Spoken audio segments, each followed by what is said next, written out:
Le gouvernement sud-africain cherche à expulser davantage de migrants sans papiers qui, selon lui, font concurrence aux citoyens pour les emplois dans une économie où le taux de chômage est l'un des plus élevés. Avec l'économie la plus industrialisée du continent, le pays connaît un afflux constant de demandeurs d'emploi en provenance d'autres pays. Selon l'Agence des Nations Unies pour les réfugiés, le grand nombre de migrants, poussés par les difficultés économiques et l'instabilité politique dans leur pays d'origine, pèsent sur les ressources de l'Afrique du Sud.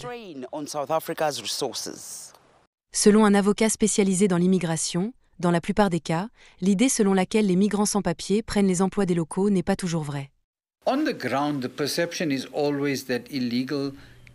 Sur le terrain, on a toujours l'impression que les immigrants illégaux prennent les emplois. Il y a un problème car certaines personnes sont en réalité en situation régulière, mais sont considérées comme des immigrants illégaux. Par exemple, les demandeurs d'asile et autres personnes dans cette situation sont ici. Dans la plupart des cas, ils ne prennent pas d'emploi.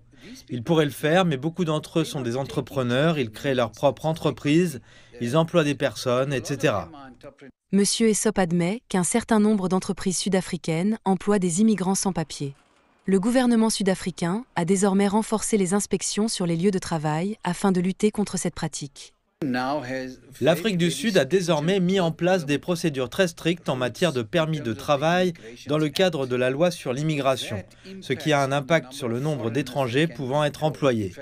En fait, le ministère du Travail travaille également sur divers documents qui détermineront le nombre total de personnes que vous pouvez employer. Les citoyens et les immigrants ont des opinions divergentes sur la question.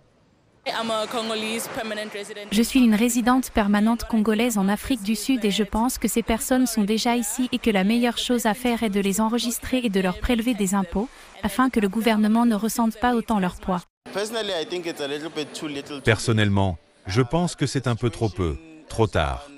Je pense que la situation est devenue chaotique depuis, je dirais, la fin de l'apartheid, car beaucoup de personnes sans papier ont intégré notre système et tous ceux qui sont ici illégalement doivent retourner d'où ils viennent et ne revenir que lorsqu'ils auront obtenu un statut légal pour séjourner dans le pays.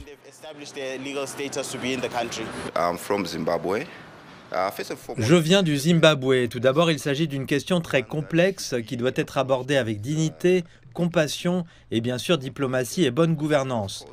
L'Afrique du Sud est un État de droit, qu'elle doit le rester et elle doit protéger ses citoyens. Cependant, nous devons considérer les choses d'un point de vue général. Par exemple, nous avons la zone de libre-échange continentale africaine qui favorise la libre circulation des personnes et des marchandises.